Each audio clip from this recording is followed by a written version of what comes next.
We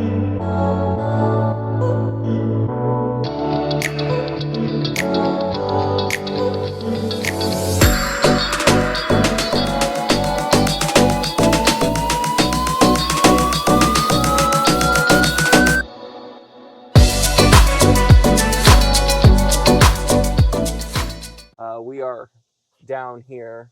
We're staying in E, and I believe most of these campsites in the E loop do have electric. I believe it's E that has all electric, and F does not have electric. And then you can see how D kind of comes down and connects here, and C is up here. It's like but you have a section, they're both split up in half.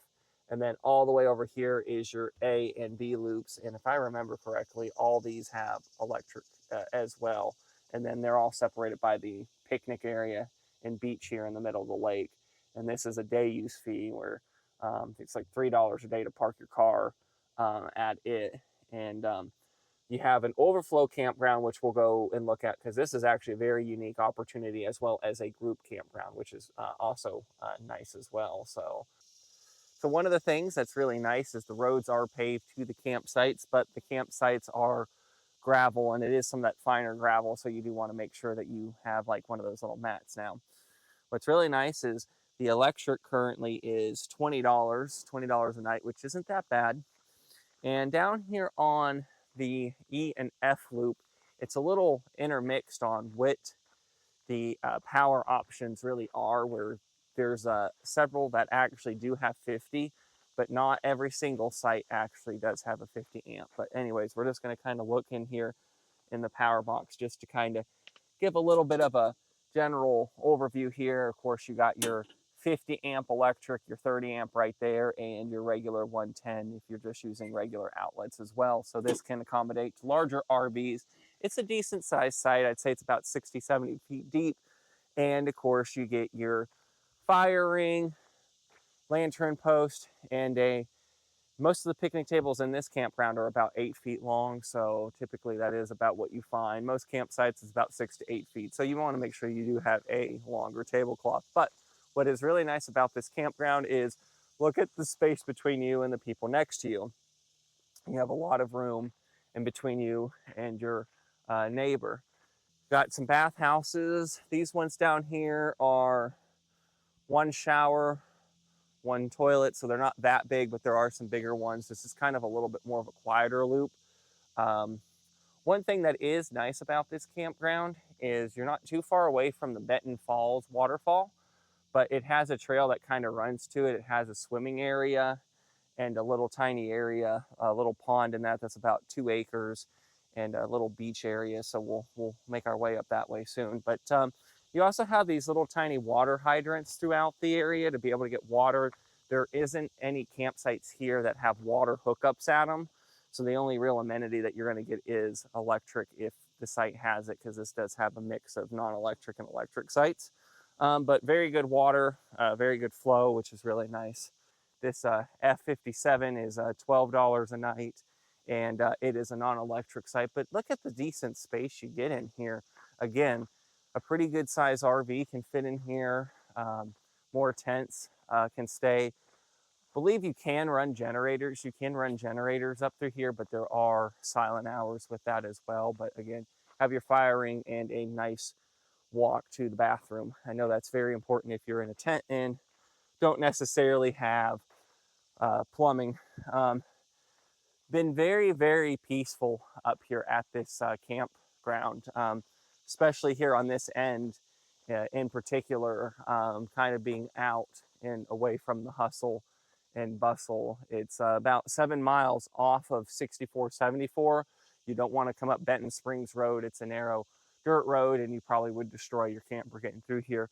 Got some trash bins throughout the campground. Some of them, like Little Oak, they have a centralized dumpster, but here they're spread out throughout the area.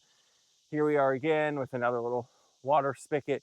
So campsite 63 is one that I really wanted to show off because I noticed it's a little bit different. This is why it's also important to kind of look and learn about the campsites. So this one is still an RV site, but this one's probably a little bit more suited for tents because It's a little bit narrow in here, but you have a nice little walking area where you actually have to walk up and get to your picnic table, and your firing is over here, as well as you have a great area over here to put a large tent. But what makes it kind of nice is this campsite does sit up on a hill, and you're kind of completely on your own over here on this corner, other than the people down there. And yeah, you are kind of up against the road, but this is just the campground road, so there's plenty of room. And it looks like there's a little bit of a trail back up that way, but this is not a bad spot. So again, this is one of those situations that's why it's important to kind of do a little bit of homework, go visit the campground, because again, if you had an RV with some slides and stuff, you may struggle, but this site does not have electric, so I'm sure a lot of RVs don't necessarily pick this site. Here is your dump station. Over here is where you dump the RV, and over here is where your fresh water is, so that's where you fill up your freshwater tanks. There's another trail that takes you back out to kind of the center area there.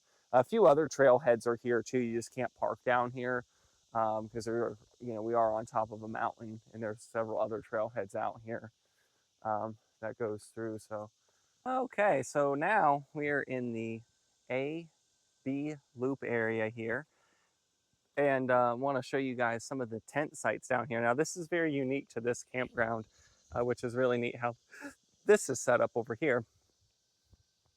You kind of park in this area over here if you were staying in these sites, and looks like they're coming by and picking the trash up, but you got the trash cans right here for you.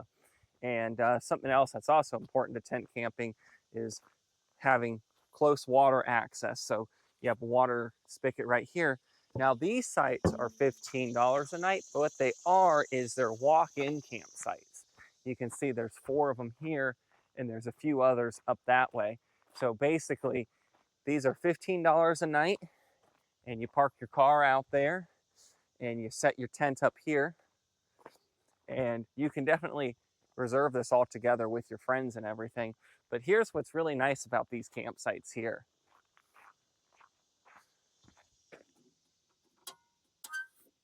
They're tent camping with regular outlets inside. So you have 1 tent outlets, so you have 4 in total to be able to hook up and be able to enjoy. So that's a nice little feature that I think is really cool about this campground. So here is A2, it's $20 a night. This one is going to be one, again, that's probably going to be a little bit harder for an RV because you're going to have your RV parked this way, your doors this way. So this one's kind of backwards. This is going to be meant more for a tent, would be better for this one. So definitely keep an eye out for that. And that's what these power outlets look like. You just get your simple 30 amp and your 110 in them. Very basic, but that's basically what most people. Now, one of the nice things about this lake or pond, I kind of call it both, I've seen both ends of it, it has a nice little beach area to allow people to come out and enjoy. And seen some kayakers and stuff out here yesterday, and people fishing on it. So it really is a nice area to be able to come up, especially in these hot days, to be able to come out and cool down and just enjoy a little bit of nature. Nice feature of this area up here is they have this beautiful day use area. It is $3 per car to park here. And recently, the Ford Bronco organization actually came up and redid all these tables and that a couple years ago. It's really nice. But this is probably one of the nicer day use areas in the forest. It's pretty popular to come up and be able to enjoy. There's several grills and picnic tables, and it gets pretty used pretty well. And then, you got the swimming area, obviously, right down that way down there. And then you have the restrooms over here as well. That makes things nicer to be able to have the restrooms right there. The Chilhowee Recreation Area offers many different opportunities for you and your family to be able to enjoy. Holding over 70 campsites, it's a place for the family to go out and have some fun. While you're on your journey there over the 7-mile road to get there, there are many other overlooks and a gazebo where you can look out amongst the Tennessee Valley. For Covert Adventures, I'm Christopher Covert.